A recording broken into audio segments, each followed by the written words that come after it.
കൊച്ചി എന്ന സ്ഥലത്തിനുമുണ്ട് കുറേ കഥകൾ പറയാൻ.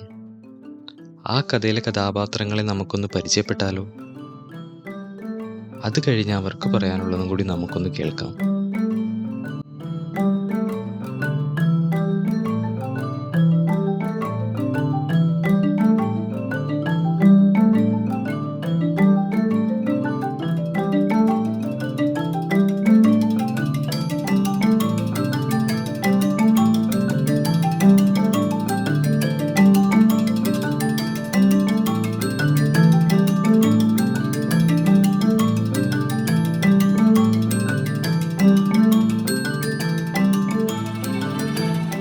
സാന്റാക്രൂസ് ചർച്ചിൻ്റെ ചരിത്രം പറയുവാണെങ്കിൽ 16-ാം നൂറ്റാണ്ട് തൊട്ട് പറയാനുണ്ട്. 1500 CE പോർച്ചുഗീസിൻ്റെ വരവോടെയാണ് ഇത് ആരംഭിക്കുന്നത്.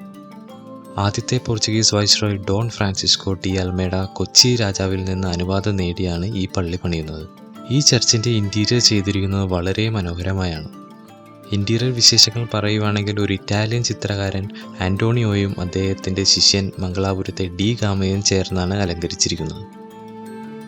അടുത്തതായി സെൻറ്റ് ഫ്രാൻസിസ് ചർച്ച്. യൂറോപ്യന്മാർ നിർമ്മിച്ചതിൽ വെച്ച് ഏറ്റവും പഴക്കമുള്ള പള്ളിയിൽ ഒന്നാണ് ഈ സെൻറ്റ് ഫ്രാൻസിസ് ചർച്ച്. ഈ പള്ളിയിലെ പ്രത്യേകത എന്താണെന്ന് വെച്ചാൽ, കേരള തീരത്തെത്തിയ ആദ്യത്തെ പോർച്ചുഗീസ് നാവികനായ വാസ്കോ ഡ ഗാമ 1524 തൻ്റെ 3ാമത്തെ കൊച്ചി സന്ദർശനത്തിനിടയിലാണ് അന്തരിച്ചത്.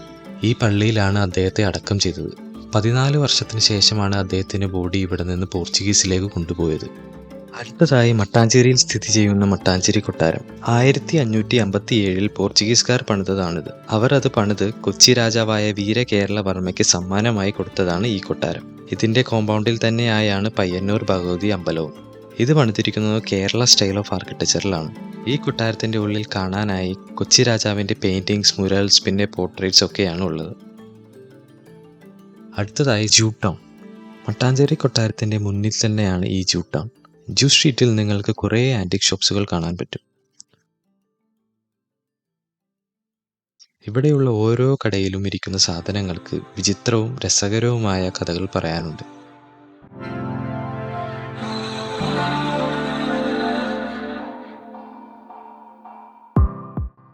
ചർച്ച് കണക്ഷൻ ഫോർട്ട്കൊച്ചിയിൽ നമ്മളിപ്പോൾ കണ്ട 2 ചർച്ചിൽ നിന്ന് അവസാനിക്കുന്നില്ല. സെൻറ്റ് ഫ്രാൻസിസ് ചർച്ചിൻ്റെ അടുത്തു തന്നെയായിട്ടാണ് ഈ ഡച്ച് സിമിട്രി. 1524 പണിത ഈ രാജ്യത്തെ ഏറ്റവും പഴക്കമുള്ള ഒരു സിമിട്രിയാണിത്. ഇതിപ്പോൾ നോക്കി നടത്തുന്നത് CSI ആണ്.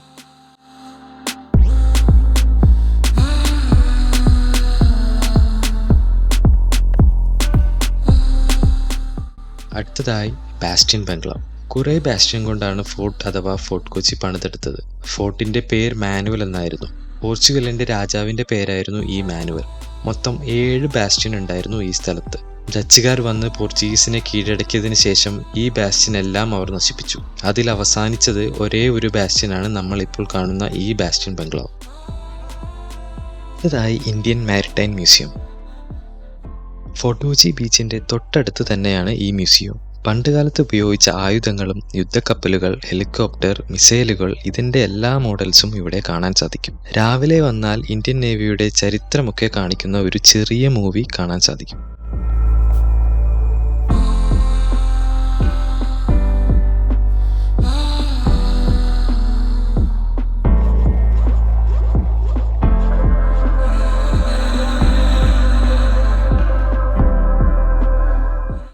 അടുത്തതായി ഫോർട്ട് കൊച്ചി ബീച്ച്. കേരളത്തിലെ മറ്റു ബീച്ചുകളിൽ നിന്ന് ഈ ബീച്ചിനെ വ്യത്യാസമാക്കുന്നത് നിരവധി ഘടകങ്ങളാണ്. അതിലെ ഒന്ന് ബീച്ച് സൈഡിൽ കാണാൻ സാധിക്കുന്ന ചൈനീസ് ഫിഷിംഗ് നെറ്റ്സ് ആണ്.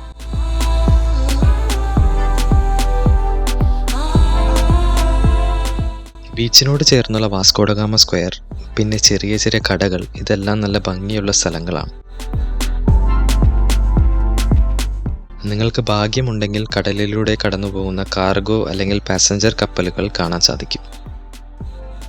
അടുത്തതായി കൊച്ചി വാട്ടർ മെട്രോ. ഇന്ത്യയിലെ ആദ്യത്തെയും ഏഷ്യയിലെ ഏറ്റവും വലിപ്പവുമുള്ള ആദ്യത്തെ സംവിധാനമാണ് ഈ കൊച്ചി വാട്ടർ മെട്രോ. എല്ലാ മെട്രോയും ബാറ്ററി ഓപ്പറേറ്ററാണ്.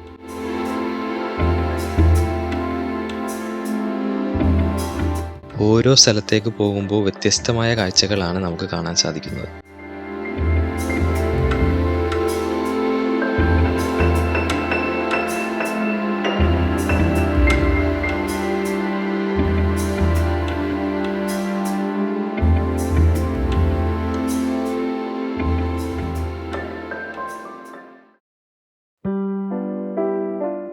വേമ്പനാട്ട് കായലിൽ 76 കിലോമീറ്ററിൽ 10 ഐലൻഡുകളാണ് സ്ഥിതി ചെയ്യുന്നത്.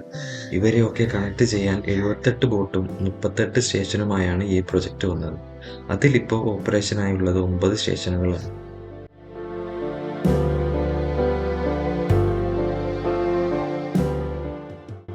അടുത്തതായി ഹിൽ പാലസ്.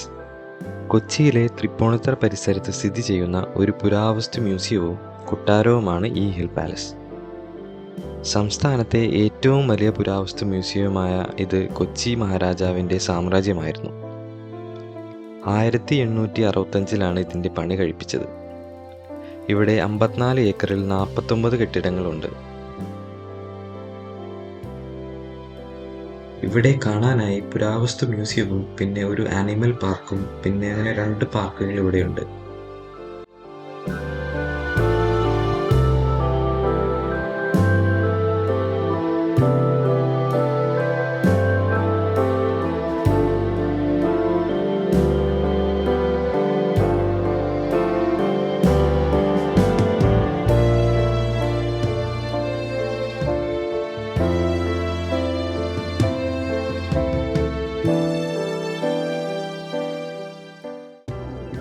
ഇതെല്ലാം കണ്ടു കഴിഞ്ഞ് ഫാമിലിയായി ഒരു സൺസെറ്റ് ഒക്കെ കാണാൻ ആഗ്രഹിക്കുന്നവർക്ക് വരാൻ പറ്റിയ 2 സ്ഥലമാണ് വൈപ്പിൻ ബീച്ചും പിന്നെ കടമക്കുടി ഐലൻഡും.